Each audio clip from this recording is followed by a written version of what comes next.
Irmãos, nós vamos dar um salto, nós estamos em Gênesis, Jesus no Éden. Meu desejo era passar capítulo por capítulo, mas daqui a pouco é Páscoa, daqui a pouco é série de família.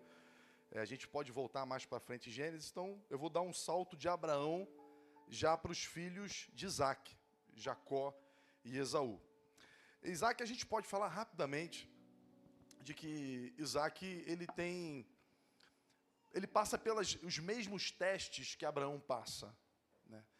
Abraão, casado com uma mulher estéril, recebe de Deus uma palavra de que seria pai de nações. Isaac, casado com uma mulher estéril, ele também vai herdar essa promessa de que vai ser pai de uma nação. E, ao contrário de Abraão, Isaac, ele espera 20 anos e ele não arruma uma Agar para dar um problema nessa demora, entre aspas, de Deus.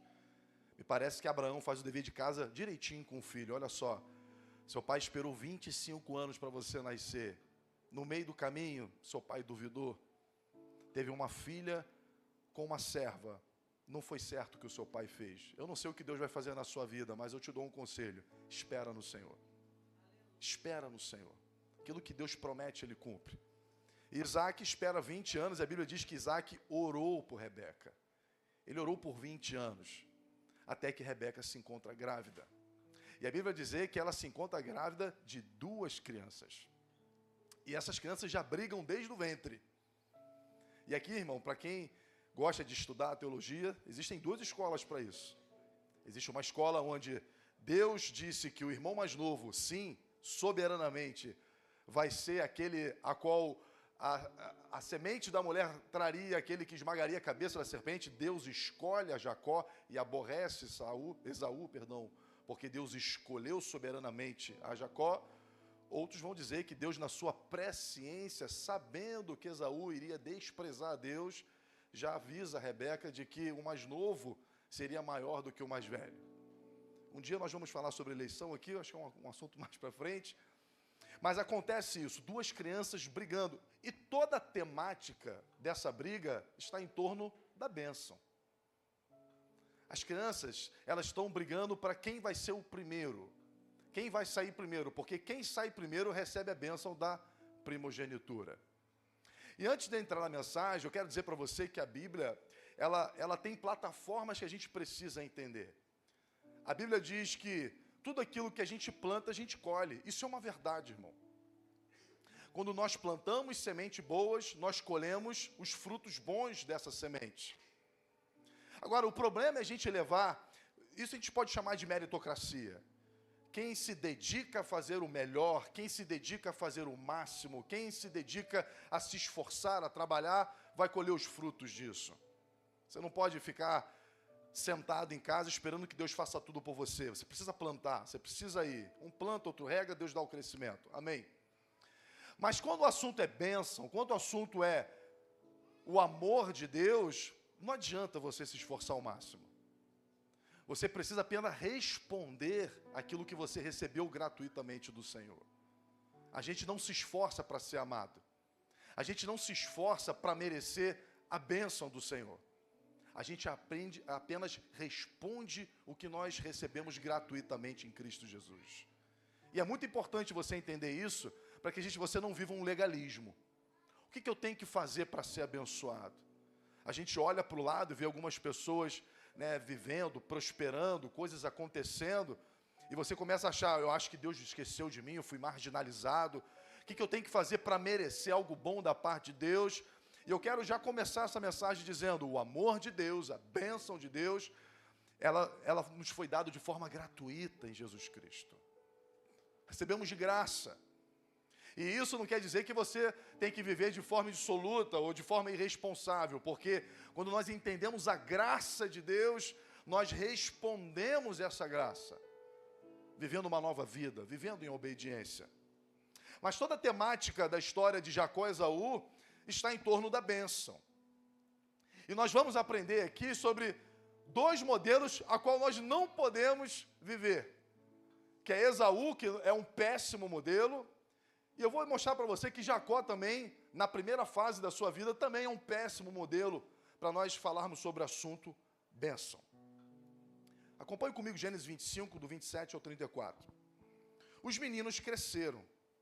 Esaú tornou-se caçador, habilidoso, e vivia percorrendo os campos, ao passo que Jacó cuidava do rebanho e vivia nas tendas. Isaque preferia Esaú, porque gostava de comer de suas caças. Rebeca preferia Jacó. Certa vez, quando Jacó preparava um ensopado, Esaú chegou faminto, voltando do campo, e pediu-lhe: dê-me um pouco desse ensopado vermelho aí. Estou faminto. Por isso também foi chamado Edom. Lembra na Bíblia os termos edomitas? Né? São os filhos de Esaú. Respondeu-lhe Jacó: venda-me primeiro o seu direito de filho mais velho. Disse Esaú: estou quase morrendo, de que me vale esse direito? Jacó, porém, insistiu: jure primeiro. Então ele fez um juramento, vendendo o seu direito de filho mais velho a Jacó. Então Jacó serviu a Esaú pão ensopado de lentilhas. Ele comeu, bebeu, levantou-se e se foi. Assim Esaú desprezou o seu direito de filho mais velho. Agora, uma coisa que é interessante você notar, nós estamos em Gênesis, o início de todas as coisas. A Bíblia já nos apresenta uma temática sobre inimizade entre irmãos. Não é coincidência isso. Algo na salvação, algo na redenção, está na história sempre na briga de dois irmãos.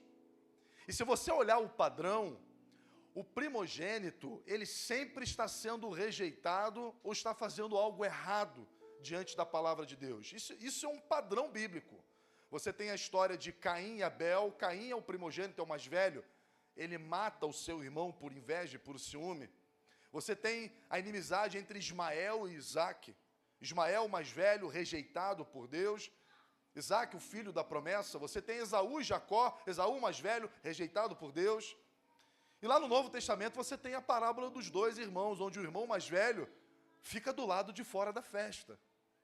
Ele ainda continua indo contra o seu pai. Me parece um padrão nas histórias bíblicas. Você vai ver os irmãos de José também.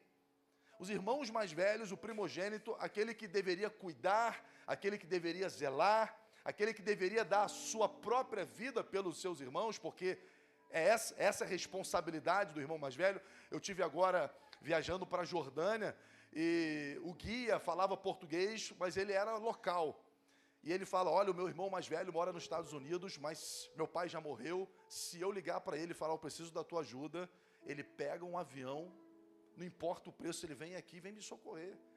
Porque ele recebeu essa responsabilidade do meu pai. Para você ver dentro da cultura como isso era muito importante. O irmão mais velho, ele precisa dar a vida pelo irmão mais novo. Mas a Bíblia já vai dizendo que não se tem respeitado esse padrão. Os irmãos mais velhos, geralmente eles estão sendo rejeitados, eles estão pecando contra o Senhor. E nós vamos entender mais para frente porque Deus expõe esse padrão de história. Então, eu falei agora que o irmão mais velho sempre está no foco, rejeitador e criticado. E o que esses conflitos vão nos mostrar na história da redenção? Lembre-se que tudo na história bíblica aponta para Jesus. Tudo, cada detalhe na Bíblia, irmão, nada é coincidência. Tudo está construindo um padrão para que nós possamos encontrar em Cristo. Tudo aquilo que a gente vê de errado no ser humano, tudo aquilo que falhou o ser humano, nós vamos encontrar redenção, vamos encontrar um modelo em Jesus Cristo. Então guarda essa informação aí, para a gente usá-la mais para frente. Então nós vamos ver dois irmãos, um habilidoso com flechas, parece com Ismael, né? Habilidoso com flechas, um verdadeiro caçador. E nós vamos ver outro, mais um perfil de um pastor. Dois irmãos completamente diferentes, dois perfis completamente diferentes. Um irmão é mais amado pelo pai, é um menino que se torna um caçador, ele é intempestivo, ele vive inteiramente por presente. Esaú é aquele que vive do dia, é o caçador, ele vive da caça, ele vive daquilo que ele ganha no dia. Ele é alguém que só tem olhos para o hoje, e esse vai ser o maior problema de Esaú. Ele é alguém que não sabe olhar para o futuro, ele é alguém que vive apenas no presente. É o homem de fora, é o homem do campo. Jacó é o contraste de Esaú, é um homem caseiro, é um homem doméstico. A Bíblia vai dizer que ele é um cara educado, é bem formado, é o queridinho da mamãe, né? E o Esaú é o queridinho do papai. Só aí você vê uma casa dividida, você vê que não pode ter final feliz nisso, não é verdade? quando você começa a ver uma família sendo dividida já pelo amor dos pais, quando os pais já começam a falhar na criação dos filhos, é difícil você encontrar um final feliz. Isso já nos mostra a responsabilidade de nós como pais, sabe? Buscar a equidade no amor dos filhos, não ser seletivo, dar o melhor para todos, dar atenção para todos de forma igual, para que lá na frente não se criem problemas. Mas, mais uma vez, a Bíblia também nos ensina que Deus está usando famílias disfuncionais. A Bíblia não esconde que, olha, Deus apenas usou famílias perfeitas. Nós vemos Abraão, um homem capaz de mentir, entregar sua esposa para outro homem. Isaac faz a mesma coisa, ele mente com medo de morrer, para entregar sua esposa para outro homem. São famílias disfuncionais, a qual Deus tem, de forma graciosa, manifestado bondade, fidelidade, amor e misericórdia. Para que eu e você, a gente não possa dizer, mas a minha família não é como Abraão, mas a família de Abraão foi disfuncional. A minha família não é como a família de Isaac, mas a família de Isaac foi disfuncional. Teve muitos problemas, problemas familiares, problemas internos, assim como a minha, assim como a sua. Deus, Ele continua agindo de forma graciosa, apesar dos nossos defeitos, das nossas falhas. Deus cumpre a sua palavra. Mesmo que a gente falhe, Deus permanece fiel. Então nunca olhe para a sua família e diga, ok, eu vou aceitar, nós não somos perfeitos. Deus trabalha em famílias imperfeitas, amém? Deus trabalha em casamentos imperfeitos, em famílias imperfeitas, porque Ele permanece fiel e sempre é um dia uma oportunidade de nós vivermos as misericórdias do Senhor em nossas vidas. Eu quero entrar aqui em 3 contrastes no texto para que a gente possa entender essa história à luz da redenção. Vamos lá, nós temos a história de um pastor, que é o Jacó, e a história de um caçador, Esaú. O pastor é aquele que tem o alimento, é aquele que tem olhos para o futuro. Nós temos aqui um caçador que há dias, a palavra, quando Esaú ele chega na presença de Jacó, aquele termo estou morrendo de fome, não é o mesmo termo que eu e você, que comemos aí 4 ovos mexidos de manhã, na hora do almoço está com fome. Provavelmente Esaú está vindo dias de caças mal sucedidas, ele está com muita fome. Ele está louco de fome. Ele encontra no seu irmão um alimento a qual ele não tinha, porque ele é o homem do presente, ele é o homem que se move pela necessidade presente. E Jacó é alguém que você vai ver, é alguém mais articulado, é alguém que tem olhos para o futuro. Agora, esse caçador, esse homem faminto, ele vai repetir o problema do pecado, irmão. Porque quando você vai ver o pecado original, ele vem de uma fome, não uma fome fisiológica, mas o pecado ele entra pela boca a partir de uma necessidade do nosso coração. A Bíblia diz que a serpente chega para Eva e diz, olha, você pode ser como Deus, e isso cria uma fome em Eva, ao ponto de que ela vai transgredir uma ordem para saciar essa fome. Esse é o conceito do pecado. É uma fome gerada dentro de nós transgredimos a obediência ao Senhor para saciar essa fome. Então está aqui um homem faminto, está aqui um homem com muita fome porque vive dias de fracasso. Existe uma necessidade no seu corpo, o seu corpo quer suprir essa fome, quer suprir essa necessidade. E sabe o que o Saul vai fazer? Ele vai transgredir o que é supremo, para satisfazer uma necessidade temporal. Esaú vai trocar o eterno pelo presente. Esaú vai trocar o legado pelo prazer momentâneo. E esse é o conceito do pecado, irmão. Pecado não são regrinhas morais. Pecado não é essa coisa que o mundo quer pintar como, isso é bobagem, isso é religiosidade. Nós sabemos que existem coisas que, infelizmente, a igreja tem como religiosidade. Existem pessoas do tempo de que não se podia cortar cabelo, de que não se podia não sei o que lá, que se podia não sei o que lá, e nós sabemos que essas coisas, Deus não está nessas coisas. A gente respeita a história dos nossos irmãos e das igrejas que assim vivem, a gente respeita, a gente tem respeito por isso, mas Deus não está nessas coisas, Deus não está na religiosidade, Deus não está na legalidade, mas Deus está nos princípios.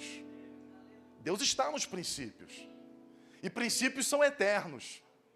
O cabelo longo do passado Ok, pode ser o cabelo curto hoje, Deus continua o mesmo, Deus não nega pessoas pelo tamanho do cabelo. Mas os princípios quebrados nos levam à ruína. E Esaú, ele não vai transgredir uma regrinha boba. Esaú, ele não sabe lidar com a sua fome.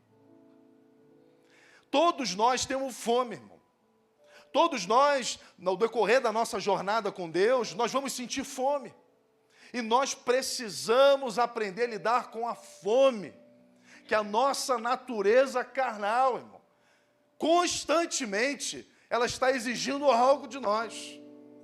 Seja um homem casado que talvez esteja passando por um péssimo momento no seu casamento, talvez dias, semanas, meses sem ter intimidade com a sua esposa, e ele vai suprir essa fome em outro lugar que não é a sua própria casa. Problema, quebra de princípios, mentiras, traições, tudo isso nada são ferramentas e estratégias que nós usamos para saciar a fome, seja da nossa ambição, seja dos nossos interesses que não correspondem ao interesse de Deus. E o pecado resiste aí. E onde existe pecado, existe morte, existe destruição, irmão. Cuidado com a fome que visita o seu coração. Agora, quando o texto está falando de Esaú, não pense que Jacó é um modelo correto aqui, porque Jacó, ele tem usado a fome do seu irmão no seu próprio interesse. Já pensou nisso? Alguém que deveria dizer, meu irmão, está aqui, você é sangue do meu sangue, está aqui a comida. Mas Jacó é aquele que articula, Jacó é aquela pessoa que cria armadilhas e ciladas para poder viver os seus próprios interesses. São pessoas que, apesar de pastores, têm almas de caçadores. Apesar de querer a coisa certa, faz do jeito errado. Ele faz a coisa certa, ele quer a bênção, mas ele faz da forma errada, se utilizando da fraqueza do seu irmão. Como é que nós temos lidado com a nossa própria fome? Essa é a primeira pergunta. E a segunda é como nós temos lidado com a fome do nosso irmão. Manipulação? Oportunidades? Cuidado com isso. Jacó vê na fome do irmão a oportunidade de conseguir a sua realização. E o que é? A bênção. E eu te pergunto, será que Deus precisa da articulação de Jacó para abençoar ele?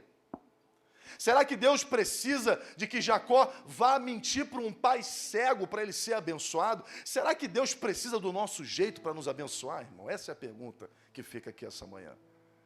Eu vou fazer dessa forma, porque dessa forma é a forma mais rápida de eu ser abençoado. Como se Deus não pudesse nos abençoar no tempo dele, da forma dele, com os princípios dele. E sabe, esse texto me fez refletir muito na vida.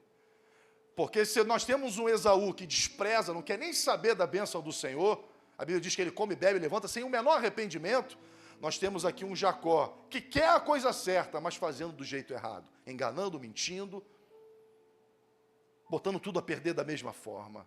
Irmão, não existe, certo é certo, errado é errado, amém? Certo é certo, errado é errado. Não existe a coisa certa da forma errada. Deus não precisa do nosso jeito, Deus não precisa da nossa ajuda, Deus não precisa que a gente se mova para que os céus se movam. Deus faz o que quer, quando quer, na hora que quer, do jeito que quer. Lembra como ele se apresenta a Abraão? Eu sou Deus Todo-Poderoso.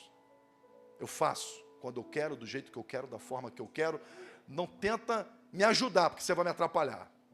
Apenas obedece, apenas siga, sem dar jeitinho. Segundo contraste, nós temos aqui a súplica do caçador e a astúcia do pastor. É o que eu acabei de falar aqui. Olha, Esaú é escravo do hoje, ok? Esaú é aquele que vive pelo hoje, é o prazer momentâneo. Esaú é aquele que, quando vai na churrascaria, o verde está sempre para cima, né? Quer carne? Quero isso, quero, porque eu quero comer agora. Ele está sempre com um sim em cima da mesa. E ele se vende pelo que sente hoje. Olha o versículo. E ninguém seja fornicador, profano como Esaú, que por um manjar vendeu o seu direito de Pri primogenitura. Está escrito lá em Hebreus 12,16, olha, não seja como Esaú, ele é um fornicador. Quem são os fornicadores? São aqueles que param de olhar para o futuro e só olham para o presente. Bem, eu tenho uma oportunidade aqui de um prazer sexual presente, do que me vale ser fiel para frente? Não me vale, eu vou agora satisfazer os desejos da minha carne. Um profano, aquele que negocia o sagrado. O que me vale manter a santidade hoje? Se eu estou com fome, se a oportunidade está batendo na porta da minha vida. Do que me vale? Esse é o pensamento de Esaú, porque ele só sabe enxergar o hoje. E é por isso que muitas vezes na Bíblia você vai ver o apóstolo dizendo, olha só, corre a jornada cristã, mas olhe para Cristo. Cristo é aquele que está hoje, sim, mas Cristo é aquele que nos aguarda para aquele grande dia também, para aquela mesa do banquete da eternidade. Então, vida cristã, ela se vive na perspectiva do hoje com Cristo, e quando o hoje, muitas das vezes, não nos dá motivo de ser fiel, a gente olha para a eternidade, dizendo, eu tenho um lugar para estar, e o hoje não vai me roubar o meu lugar do futuro ao lado de Deus. Essa é a jornada cristã, é Cristo hoje. E se eu estiver andando no vale da sombra da morte, eu olho para a eternidade, Deus está comigo, Deus está me aguardando.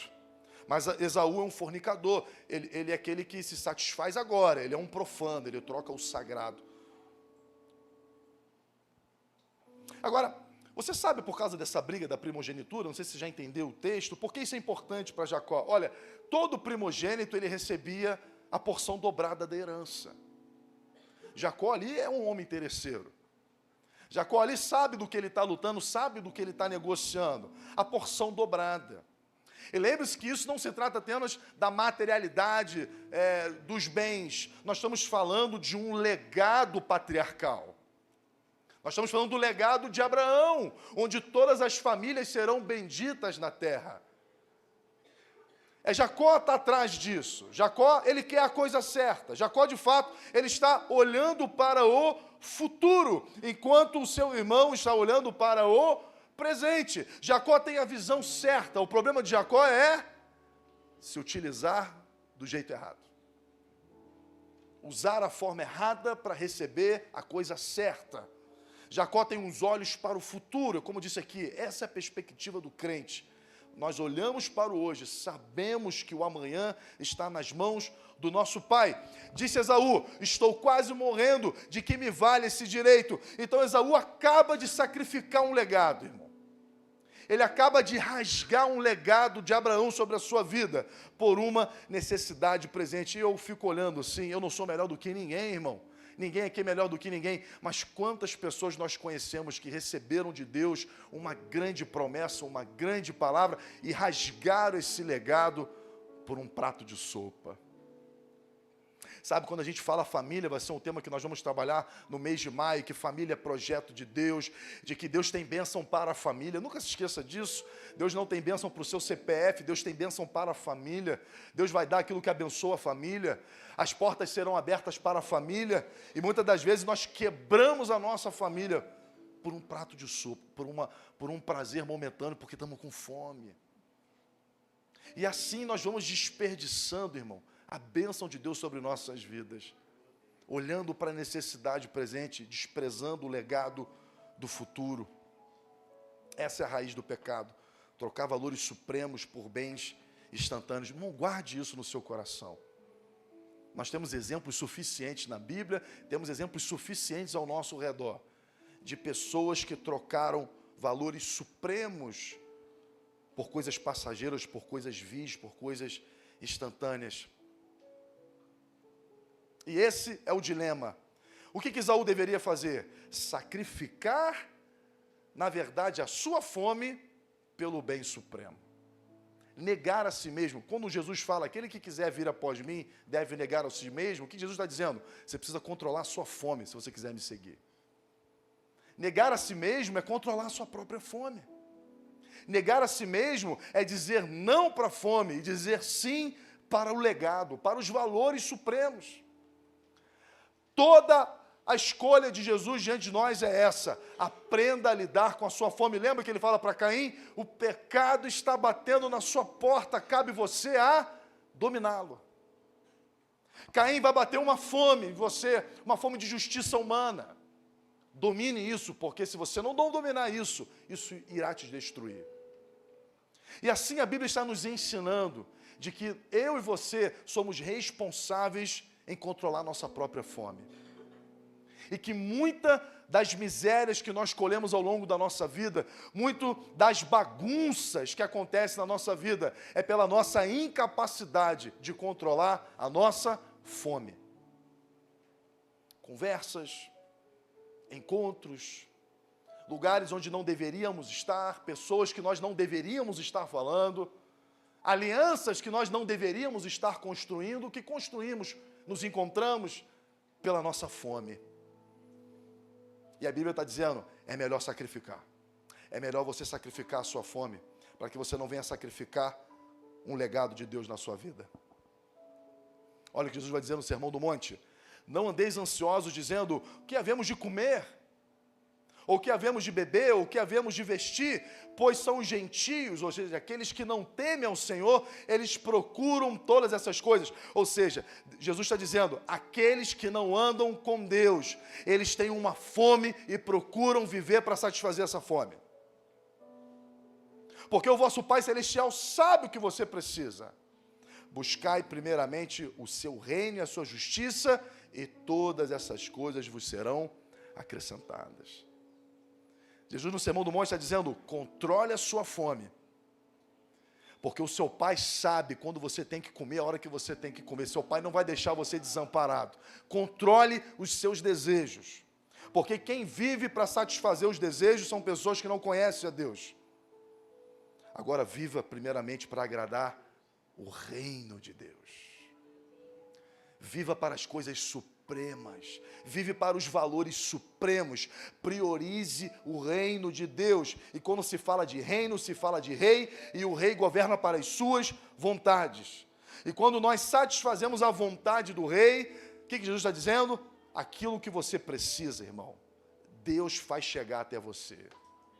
Deus faz chegar até nós, irmão, sem que a gente precise negociar. Mas o caçador não pensa assim. O caçador vive do hoje, vive da caça. Vive para satisfazer o presente. Ele despreza a bênção de Deus. Olha o que Esaú fala no seu coração. Do que me vale esse direito?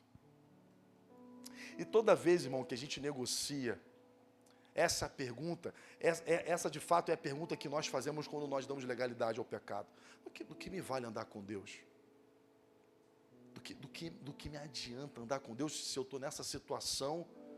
E eu vejo pessoas, né, eu costumo dizer, não tem nada, aliás, eu tenho muita coisa contra, mas Asaf fala isso em Salmos, se eu não me engano, 73. Ele vai dizer, quando os meus olhos olharam para os ímpios, eu quase caí.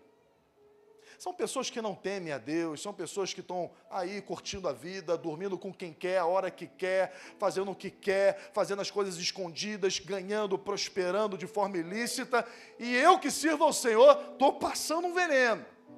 E a pergunta de Asaf é, do que me vale ser fiel ao Senhor? E a Bíblia diz que os seus pés quase vacilaram. Aí Asaf vai dizer, até que eu entrei no santuário, e lá eu vi a diferença daqueles que servem e não servem ao Senhor. O final dos ímpios, irmão, é terrível. O que eles constroem são apenas castelos de areia, irmão. Os nossos jeitinhos, os nossos prazeres, tudo são castelos de areia, tudo se dissolve. Nada para em pé, mas o que Deus tem para nós é perene, é eterno. É uma glória sem fim. Deus não nos promete um final de semana, Ele nos promete moradia eterna na Nova Jerusalém. Não é um pacote de viagem, é residência fixa, eternidade. Mas Esaú, ele olha para a eternidade e diz, do que me vale isso se eu estou com fome hoje, agora? A Bíblia diz que ele comeu, bebeu, levantou-se e se foi. Assim Esaú desprezou o seu direito de filho mais velho. O narrador mostra de um jeito, assim, não há um menor arrependimento. Não há um menor arrependimento. Esse homem troca coisas supremas por um prato de sopa, ele come, ele se satisfaz, ele levanta e vai embora. Diferente de Pedro, né, que quando nega Jesus, ele chora amargamente. Ele cai em si, ele chora. O que eu fiz? Esaú, esse homem frio, esse homem já dominado pela fome, sem nenhum valor para a eternidade. Que Deus nos livre de estar num lugar como esse, irmão. Que Deus tenha misericórdia e nos livre de estar num lugar como esse, onde a gente olha para o nosso pecado e diz, está tudo bem. Está tudo bem, não tem problema nenhum viver assim. E aqui, irmão, todos nós precisamos deixar a palavra de Deus nos julgar. A Bíblia diz, não julgueis, é porque eu e você não temos a capacidade de julgar. Mas a palavra de Deus nos julga. E quando a palavra de Deus nos julgar, e nós não estivermos no lugar que Deus tem para a gente, que a gente chore, que a gente se arrependa, e diga, Senhor, eu pequei contra os céus e a terra. Me ajuda a voltar para casa, me ajude a ser chamado de filho novamente. Então, irmão, não se acostume a viver no pecado. Não se acostume. É um preço caro que se paga. Agora, por outro lado, né, nós vamos falar de Jacó. Não existe repreensão. Não existe um irmão que ama, que cuida, que dá um suporte. É por isso que ele é chamado de usurpador. É por isso que nessa história, nem Esaú e nem Jacó são modelo para mim e para você. Porque enquanto um despreza, o outro é um capitalista espiritual, que está ali enganando, que está ali fazendo de tudo para ser abençoado. E o que o narrador está dizendo nas entrelinhas, é dizendo que nenhum nem outro é modelo para se viver uma vida com Deus. Nenhum nem outro, não é desprezando e também não é enganando, dando jeito, buscando atalhos. Existe uma forma de você ser abençoado. Existe uma forma, existe um lugar. E o que a Bíblia vai dizer é que um dia, irmão, Jacó, ele tem um encontro com Deus. Ele tem um encontro com o Eterno. E nesse encontro, os erros de Jacó vão ser expostos. Qual é o seu nome? Qual é a sua história? E mais uma vez, eu acredito que Jacó está dizendo, eu estou atrás de uma bênção, porque eu comecei enganando o meu irmão, e eu não fui abençoado. Depois eu enganei o meu pai. Depois eu fui enganado pelo meu sogro. Eu estou vivendo uma vida de engano. Eu engano e sou enganado, eu engano e sou enganado. Até que um dia Deus tem um encontro, Jacó tem um encontro com a verdade. A Bíblia diz que a verdade liberta. Liberta dos nossos enganos e liberta de sermos enganados. A verdade liberta para que a gente possa viver a plenitude da bênção. Que não está no desprezo, mas também não está na busca a todo instante, de qualquer forma, de qualquer jeito. Está entendendo quem nós somos na relação com Deus e quem Deus é nessa relação. Nesse encontro com Deus, então disse o homem, seu nome não será mais Jacó, você a partir de hoje, você não precisa dar jeito para ser abençoado. Você não precisa enganar, você não precisa dar jeito, você não precisa de atalhos. A partir de hoje, Deus está mudando a sua história. Seu nome é Israel. Seu nome agora será escolhido de Deus. Deus te escolheu para ser abençoado. Não é você que se colocou nessa condição, não é você que se coloca nesse lugar. Você é abençoado porque Deus te escolheu. Deus mudou a sua história, Deus mudou o seu nome. Eu coloquei aqui só um encontro com Cristo. E a Bíblia vai dizer que Cristo é o primogênito fiel. Ele é o nosso, entre aspas, né, o irmão mais velho. Ele é o primogênito de todas as coisas, porque ele é o modelo do irmão mais velho, porque ele não poupa a si mesmo, mas ele se entrega pelos seus irmãos. Ele é aquele que era merecedor, irmão, da porção dobrada, mas a Bíblia diz que ele abriu mão de si, para que os seus irmãos pudessem ser justificados, pudessem ser abençoados. Aquele que não poupou a si mesmo para nos dar um futuro, escolheu o madeiro, ele escolheu a maldição para que nós pudéssemos ser abençoados. Então não confie na sua fome, irmão. Não confie nem na sua ambição. Confie em Cristo. Não seja como Esaú, desprezível às coisas do Senhor. Não seja como Jacó, aquele que faz de qualquer forma para ser abençoado. O que eu preciso fazer para ser abençoado? que eu tenho que dar para Deus? Qual é o pix que eu tenho que fazer para ser abençoado? Não tem pix, irmão. Deus tem um lugar de bênção para você. Faça a sua oferta como gratidão. Faça a sua obediência como gratidão. Viva ao lado de Deus como gratidão por quem Ele é, por aquilo que Ele fez por você. Deus não está negociando bênção com seus filhos. Ele dá de forma gratuita. Ele dá de forma liberal para todos aqueles que entendem o que aconteceu naquela cruz. Confie no Senhor, confie na sua providência. Olhemos para o nosso irmão mais velho. Mesmo sendo dono de tudo, abriu mão de si mesmo para nos salvar. A Bíblia diz que Deus resiste aos soberbos, mas dá graça aos humildes de coração. A primogenitura não se conquista, ela se recebe. Ela se recebe com o coração quebrantado e humilde. Deus não desprezará. Nós fomos ensinados a esconder as nossas fraquezas. Nós fomos ensinados a maquiar as nossas falhas. Nós fomos ensinados a mostrar o que nós não somos para sermos aceitos. Toda a humanidade tem fome de aceitação. Queremos ser aceitos. E para isso a gente quer performar. A gente quer se mostrar, a gente quer mostrar que somos bons, queremos mostrar o quanto nós podemos fazer, o quanto nós podemos realizar, achando que Deus, Ele se agrada de performance. Deus não se agrada de performance, irmão. A Bíblia diz que um coração quebrantado, humilde, é esse coração que Deus não despreza. Isso nos dá novos óculos para nos relacionarmos com Deus. Não se trata do quanto, meu irmão, a gente é, o quanto a gente demonstra ser. Todos somos falhos, ninguém merece a glória de Deus. Mas quando nós, na presença dEle, lembra Jesus falando sobre 2 homens orando dentro do templo? Um dizia: Deus, obrigado. Obrigado porque eu não sou como aquele ali, ladrão, mentiroso. Eu não estou no mesmo patamar do que aquele homem. Eu sou muito melhor do que ele. E eu me agradeço porque eu sou abençoado.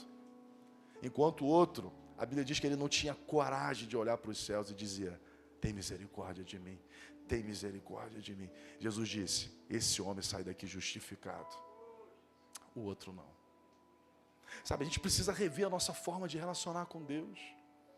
Sabe, o tempo inteiro buscando merecimento, o tempo inteiro buscando méritos. Isso foge do conceito de paternidade. Isso não tira a nossa responsabilidade de sermos bons filhos, de fazermos a coisa certa, de respondermos do jeito certo. Mas isso nos livra da ansiedade. Será que Deus vai me abençoar? Será que Deus vai cuidar de mim? Será que Deus está vendo o que eu estou passando? E a Bíblia está dizendo: sim, Ele está perto, Ele vê, Ele pode, Ele é socorro bem presente na hora da angústia. Mas quem sou eu? Eu sou um pecador. E a Bíblia está dizendo: você em Cristo Jesus, você é filho amado de Deus, justificado. Isso tira a nossa síndrome de vira-lata. Momentos da nossa vida que a gente diz: eu acho que eu fui esquecido por Deus. E Deus está dizendo: não, em Cristo Jesus, nós somos mais do que vencedores. Mais do que vencedores. Queria que você ficasse de pé comigo.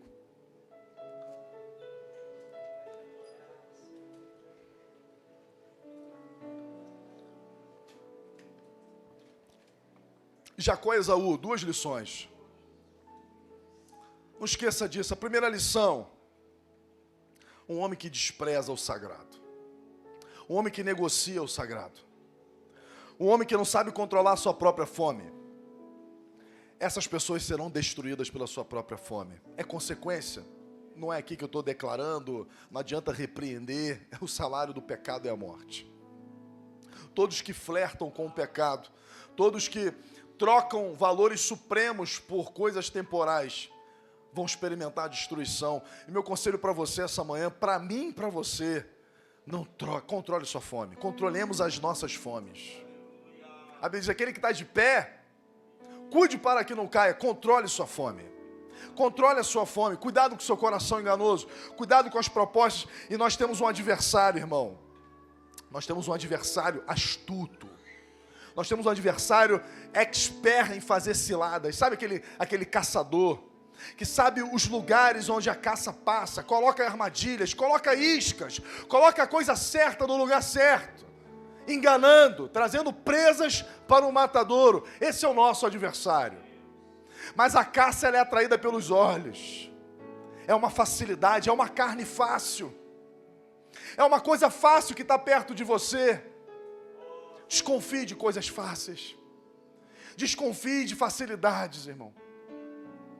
Toda a trajetória de homens de fé é uma jornada consistente. Homens que esperam 20, 25 anos. Homens que estão esperando e caminhando com o Senhor. Eu costumo olhar para a Bíblia e eu não vejo Deus fazendo coisas fáceis. Deus fazendo coisas rápidas. Nosso Deus não tem pressa, irmão. Quem tem pressa sou eu e você. Deus é aquele que pode criar tudo num segundo e faz o mundo em 7 dias. É um Deus de processos. E Esaú nos ensina que nós precisamos a passar tempos de fome em santidade. Esaú nos ensina de que ele é abençoado, ele é o primogênito, e isso não vai impedi-lo de passar por tempos de fome, de fracassos momentâneos. Mas não troque o bem supremo pelo que é presente e vil e temporal. Deus te deu algo, irmão, a presença dele, o amor dele. Não troque isso, controle sua fome. Por outro lado, nós temos um homem que quer ser abençoado a todo custo, de toda forma, de qualquer jeito. Ele vai fazer o que for. Ele vai enganar o irmão, ele vai enganar o pai, ele vai enganar pessoas, ele vai se usar de mentiras, ele vai fazer tudo aquilo que Deus odeia, para que ele possa ser abençoado. Esse também é um caminho errado. Cuidado. Cuidado para que na nossa caminhada cristã, a gente não deixe um lastro de destruição, ferindo pessoas, sangrando pessoas ao nosso lado, subindo em pessoas, porque achando que é a oportunidade da nossa vida. Nós precisamos ter a consciência, irmão, de que aquilo que é de Deus para nossas vidas, ninguém tira. Ninguém pode roubar aquilo que Deus nos deu. Amém, igreja? Ninguém pode tirar das tuas mãos aquilo que Deus colocou. Eu gosto de uma frase de Jefté. Jefté, ele recebe uma ameaça dos povos vizinhos, dizendo: olha, nos devolva a terra que você conquistou da gente. E Jefté fala o seguinte: você fica com tudo aquilo que o seu Deus te deu, e eu vou ficar com tudo aquilo que Deus me deu. Ninguém tira das nossas mãos aquilo que Deus nos deu, porque aquele que promete é aquele que cumpre, e ele garante isso. Agora, se a gente tentar ajudá-lo, se a gente tentar de alguma forma fazer o que não é correto para viver isso, a gente acaba perdendo. Porque nós somos os únicos responsáveis em fazer derramar aquilo que Deus colocou em nossas mãos. Então, se por um lado temos que controlar a nossa fome, por outro lado precisamos aprender a esperar no Senhor, ter paciência no Senhor, andar com Deus em tempos de fome. Lembra, Isaac, era tempos de fome, Isaac queria ir para o Egito, e Deus: fica onde você está, não desce não, fica onde você está, eu vou te abençoar nesse lugar onde você está. Está fome aí? Está fome, fica tranquilo que você não vai passar fome não. Deus é Deus que sustenta. E a gente aprende agora o quê? Com a história dos 2 irmãos, a depender do Senhor, a depender exclusivamente do Senhor. O primogênito, o nosso irmão mais velho, aquele que dá a sua própria vida para que nós possamos ser abençoados pelo Pai, benditos no Senhor. Nosso Deus é aquele que nos convida. Eu quero falar com você, irmão, que está com muita fome essa manhã, está passando péssimos momentos na sua empresa, nos seus negócios, talvez um péssimo momento na sua vida sentimental, emocional, no seu casamento, e está com fome. Você que está solteiro, divorciado, viúvo, e tem fome no seu coração, fome. E o maior problema de estar com fome é que as propostas, elas ficam muito tentadoras. As propostas se tornam mais tentadoras, porque é tudo o que você precisa, está diante de você, está fácil. Mas lembre-se que todo pedaço de carne fácil, irmão, geralmente é uma armadilha. É uma armadilha. E quando a gente cede à tentação, Satanás vem e destrói tudo. Destrói nossa casa, nossa família. Palavras que Deus estava dizendo: não. E a gente negocia e bota tudo a perder. Talvez você esteja vivendo as consequências disso hoje. Mas eu também tenho uma boa notícia para te dar essa manhã. É que mesmo que você, irmão, tenha feito como Jacó, enganado o pai, enganado o irmão, enganado todo mundo, você é conhecido na praça como o enganador, né? O famoso 7.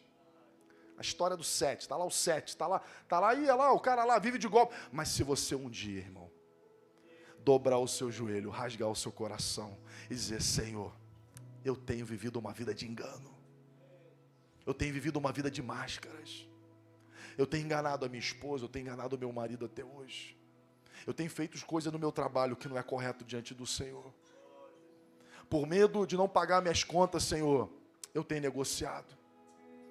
Eu estou diante da Tua presença, Pai, me arrependendo dos meus pecados e dizendo: Senhor, entra na minha vida, me ajuda a vencer, a controlar a minha fome, me ajuda a ser um homem de Deus. A Bíblia diz de que um coração contrito Ele não desprezará.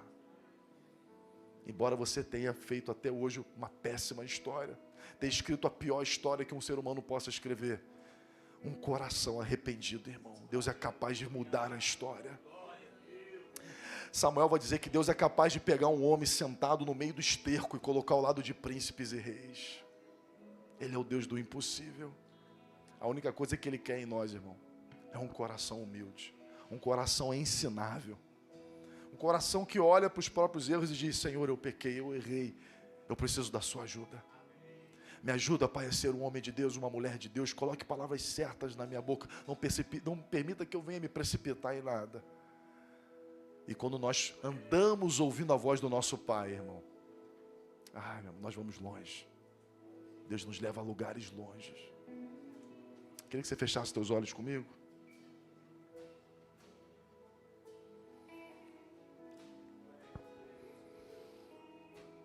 Todo de olhos fechados. Eu não costumo fazer o que estou fazendo aqui, mas eu queria olhos fechados e uma questão de fé.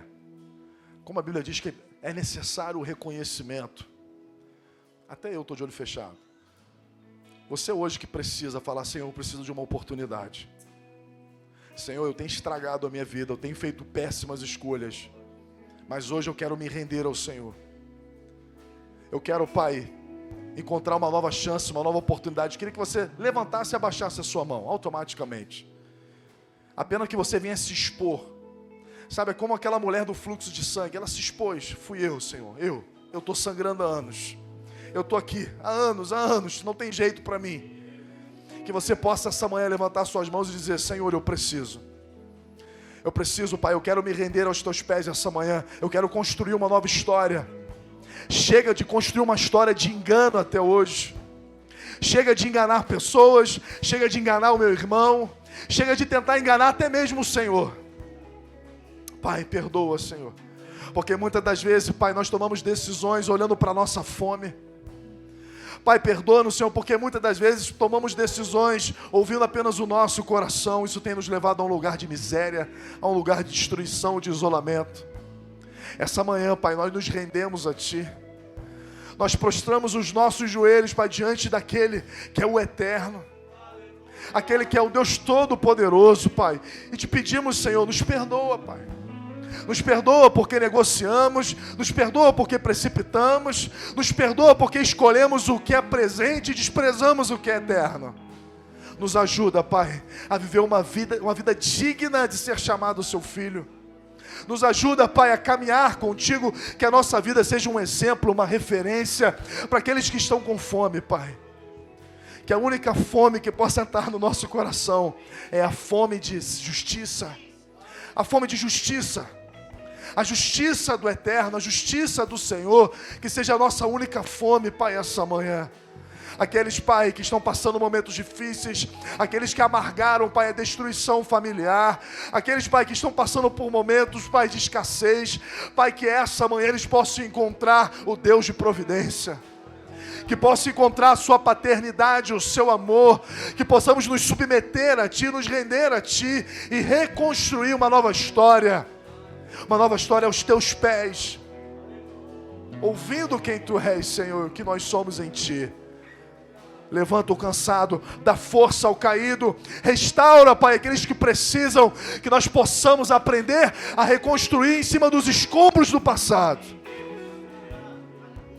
E que possamos, Pai, viver a promessa de que a glória da segunda casa, ela será maior do que a primeira. Assim, Pai, nós te agradecemos, em nome de Jesus. Amém.